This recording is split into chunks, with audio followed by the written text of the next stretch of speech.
The summer of 1863 is the third summer of the American Civil War, and in the Eastern Theater, it is not going very well for the United States. The midpoint between the capital of the United States, Washington, D.C., and the capital of the Confederacy, Richmond, Virginia, is Fredericksburg, Virginia. And Fredericksburg, Virginia, and its vicinity have been the site of several battles, and each time the South is able to best the North. After a crushing victory at Chancellorsville, Virginia, near Fredericksburg, Virginia, in 1863, Robert E. Lee decides a daring plan. He is going to invade the North. He moves his army into the Shenandoah Valley and progresses up through Virginia, through Maryland, and into Pennsylvania.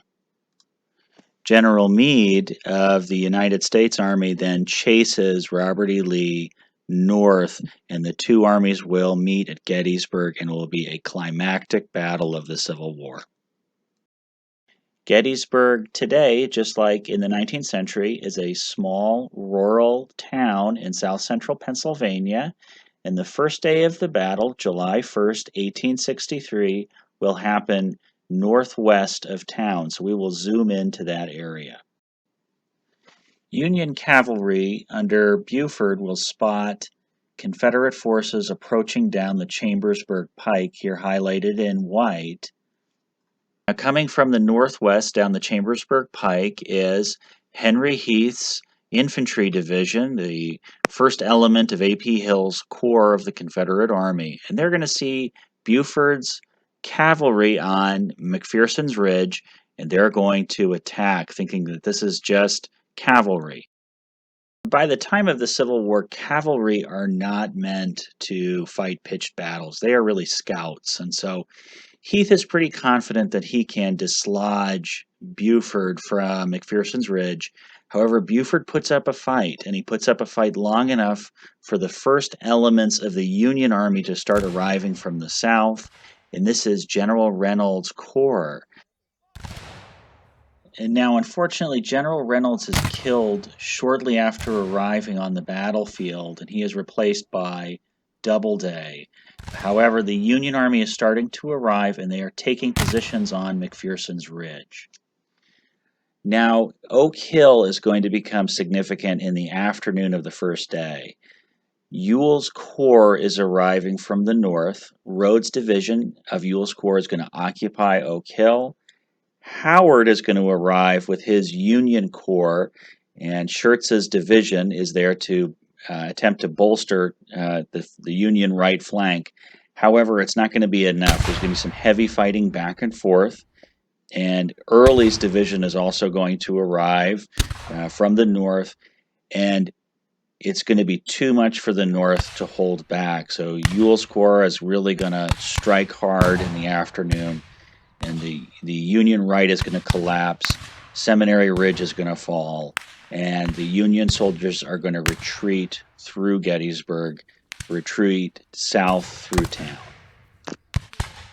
So zooming out, during the first day, the South had attacked from the north and northwest, and the Union Army, the first elements of it, had held off the Confederate attacks for several hours before, in the late afternoon, being pushed back through Gettysburg to ground south and southeast of town.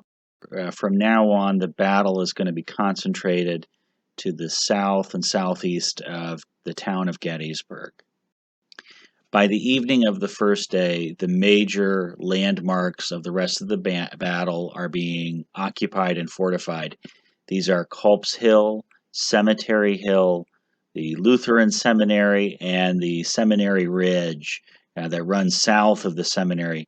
And it's important to know that Cemetery Hill is different than Seminary Ridge. They sort of sound similar, and it's easy to get confused. The north is going to be occupied on Cemetery Hill and Cemetery Ridge. The south is going to be occupied on Seminary Ridge.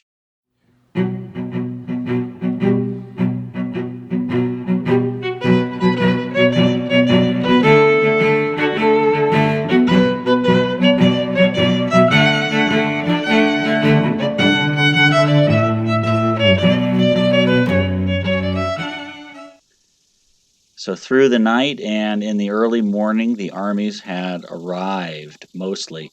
The North held Culp's Hill, Cemetery Hill, and Cemetery Ridge.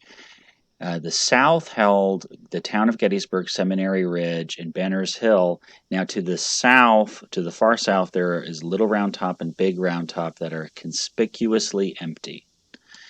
Now, Robert E. Lee has a plan. He's going to try to repeat his victory at Chancellorsville. He divides his army by sending Longstreet's corps south, and Longstreet is going to move and meander behind ridges and through woods so that he is undetected, and he is going to appear at the far south of the Union Army line. Lee's plan is to send Longstreet's corps up the Emmitsburg Road to strike Cemetery Hill from behind, and once Longstreet is engaged, Ewell will strike Culp's Hill and Cemetery Hill from the north. Now, for whatever reason, Sickles moves his Union Corps off Cemetery Ridge, and he moves it into the Peach Orchard and the Wheatfield.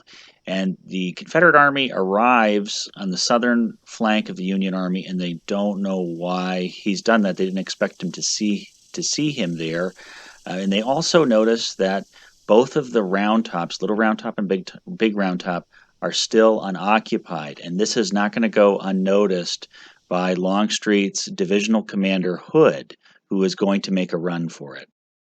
So we'll zoom in to get a closer look. The Emmitsburg Road is in white, and in blue is Cemetery Ridge, and Cemetery Ridge terminates with the Little Round Top and Big Round Top. So Hood's division of Longstreet's corps initiates the attack on the afternoon of July 2nd. They go for Big Round Top, Devil's Den, and the Wheatfield. Now, when Hood's men crest Big Round Top, they can look down on Little Round Top and see it as unoccupied except for a few men who are waving flags. And so the detachment of Hood's division races down Big Round Top and scales Little Round Top, and as they're scaling up, they are fired on. As it turns out, the man who was waving the flags on Little Round Top was the engineer, Gouverneur Warren, who was signaling that they needed men on Little Round Top now. And so there was a mad scramble to get some regiments on top of Little Round Top before the Confederates got there. With just minutes to spare, the Union Army gets some regiments on top of Little Round Top and holds off the Confederates on their extreme left flank. And this is where Joshua Lawrence Chamberlain's 20th Maine, and you can see them here, is the extreme left of the extreme left of the Union Army, and they are able to hold off the Confederates from Little Round Top. Now, while the battle for Little Round Top is raging, simultaneously to the west is Devil's Den below Little Round Top, and in this tangled mess of boulders there is very intense hand-to-hand combat, and the Confederates are actually able to flush the Union Army out of there. Now, while Hood is engaged on Little Round Top and Devil's Den, McLaws is going to move out and strike the Wheatfield and the Peach Orchard. And this is going to be some of the heaviest back and forth fighting. It's going to be hours of intense firing, and the Wheatfield is going to switch hands multiple times, and it's going to be essentially a drain that's going to suck down entire regiments and brigades. Now, north of the Peach Orchard, Humphreys' division is breaking, and a brigade of Confederates under Wilcox is attacking, and they are actually going to be piercing right for Cemetery Ridge. Hancock sees how desperate the situation is. He has already sent in a significant portion of his corps to back up Sickles in the Peach Orchard and the Wheatfield.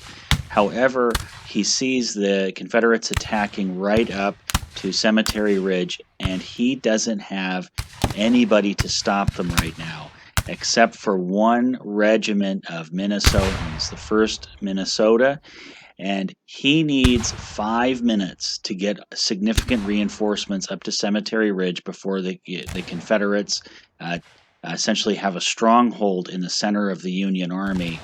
And the 1st Minnesota is essentially going to be a sacrificial lamb, and they're going to buy the 5 minutes. So this one regiment rushes against an entire Confederate brigade, and it essentially evaporates. However, the 1st Minnesota does provide Hancock with what he wanted, and that was 5 minutes to get reinforcements onto Cemetery Ridge. Now, it is worth noting that just north of Wilcox, one Confederate brigade, Wright's brigade, actually did succeed in getting on top of Cemetery Ridge. However, they didn't have any support, so they did have to withdraw. So at the end of the day, Sickle's corps was destroyed, essentially, in the battle. Hancock on Cemetery Ridge did not panic, and he was able to reinforce Sickles and hold the high ground. He held Little Round Top and Cemetery Ridge. The Confederates did succeed in taking the Devil's Den, the Wheatfield, and the Peach Orchard. However, the Confederates did not succeed in striking up the Emmitsburg Road and attacking Cemetery Hill. So as Longstreet is attacking the Union left flank, Ewell is going to attack the Union Army on its right flank. So the battle on the 2nd day will continue on the Union right flank into the evening, and we'll zoom in to the center point of this part of the battle, which is Culp's Hill and Cemetery Hill. Ewell has 2 divisions ready for this attack on the Union right. He's going to move Johnson's division in to attack Culp's Hill, and Early is going to be sent in to attack Cemetery Hill. Now, Hayes's brigade is actually going to crest Cemetery Hill, and again, Hancock is going to be the one to see that there is a real problem happening. And just as Hancock had seen and plugged in holes on the southern flank of the Union Army earlier in the day, he is going to identify this problem. He's going to send Carroll's brigade up, and he is going to plug in that hole and push Hayes out. The extreme right of the Union Army on Culp's Hill is going to mirror some of the activity on the extreme left of the Union Army at Little Round Top. Just as Joshua Chamberlain had held off the Confederates on the extreme left at Little Round Top, so will Brigadier General George Greene hold off the Confederates on the extreme right at Culp's Hill.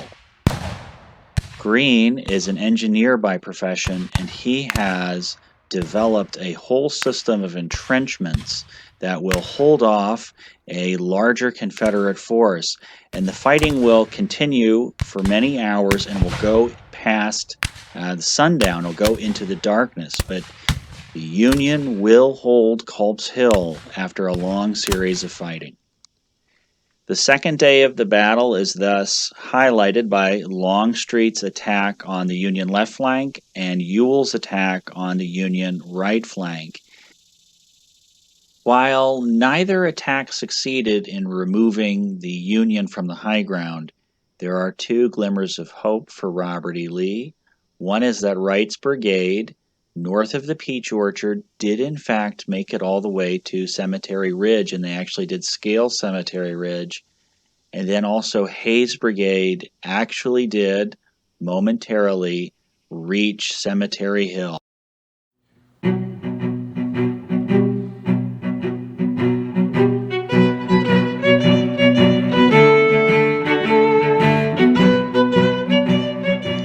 The 3rd day of the battle, the last day of the battle, will begin where the 2nd day ended. So we'll zoom in to the Union right flank to Culp's Hill.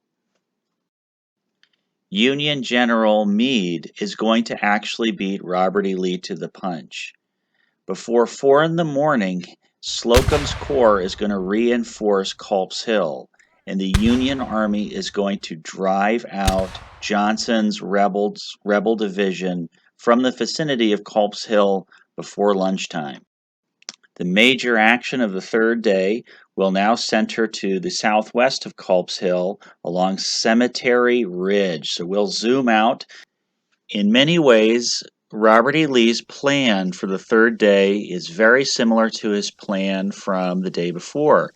He is going to essentially attempt a strike up the Emmitsburg Road to attack Cemetery Hill. However, his plan does not include an attack on Culp's Hill because that was already repulsed by Slocum's corps. Just like on the second day, Robert E. Lee is going to have Longstreet strike up from the south up the Emmitsburg Road to attack Cemetery Hill. Now, Longstreet had misgivings about the second day, and he had outright protests about this day's attack. He told General Lee, "I have been a soldier all my life. I have been with soldiers engaged in fights by couples, by squads, companies, regiments, divisions, and armies, and should know as well as anyone what soldiers can do. It is my opinion that no 15,000 men ever arrayed for battle can take that position." However, Robert E. Lee was determined to take the fight to the Union here now. Longstreet's freshest division is Pickett's division.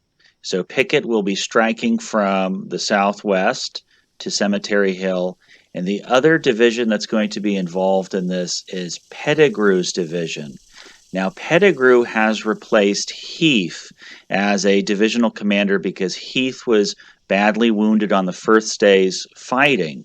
And that's actually quite a metaphor for the division as a whole because that division had been in a pretty heavy fight on the first day. Before the infantry attack begins, there's going to be a heavy bombardment of Cemetery Ridge from Confederate guns going from the Peach Orchard in the south all the way up Seminary Ridge. Shortly after 1 o'clock p.m., some 143 Confederate artillery pieces open up, firing on Cemetery Ridge.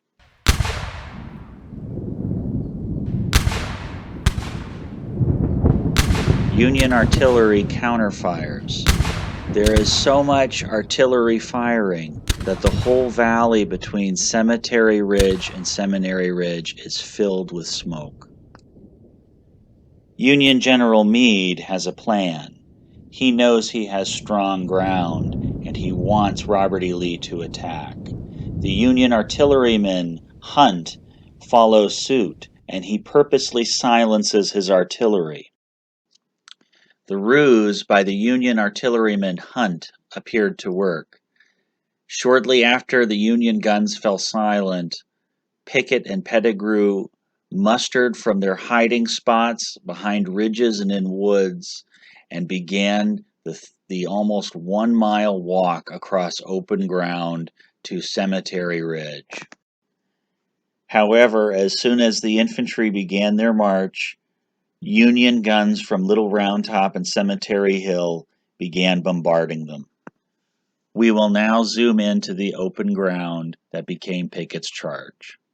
Seminary Ridge is lined in red, Cemetery Ridge is lined in blue, the Emmitsburg Road goes right up the middle in white. To the northeast is Ziegler's Grove, and right in the middle of the field is a house called Codori House. The angle is in black, and the clump of trees is next to the angle. Now, the Union infantry are waiting on Cemetery Ridge. The left flank is Stannard's Vermont Brigade, and the extreme right flank is the 8th Ohio. And some of the officers present are Hayes, Hancock, Gibbon, and Doubleday. Pickett's division is going to be moving in from the southwest, and Pettigrew's division is going to be coming directly from the west. The brigade commanders in Pickett's division are Garnett, Kemper, and Armistead. And in Pettigrew's division, there's Marshall, Fry, Lane, and Lawrence. There are additional brigades that will come in support. The attackers are going to be receiving long-range artillery, and then once they get to the Emmitsburg Road, they're going to be getting hit very hard with short-range artillery. To the far north, the 8th Ohio will send Pettigrew's left flank running. Pickett's division is going to swing up the Emmitsburg Road towards the angle. However, they are going to be hit on their right flank by Stannard's Vermont Brigade. Garnett and Armistead's brigades are going to throw themselves over the stone wall at the angle. So they actually do make it to the Union lines on Cemetery Ridge. However, they are now engulfed in hand-to-hand fighting at the center of the Union line, and they will surrender en masse. At other points in the line, only a few Confederates make it, and the Yankees at some points hold their fire out of admiration.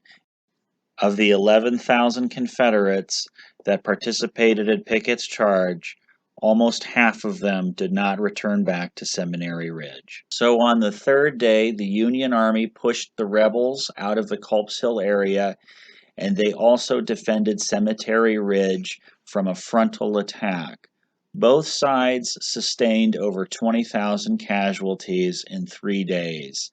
It was the biggest battle of the Civil War, and some would say it was the turning point.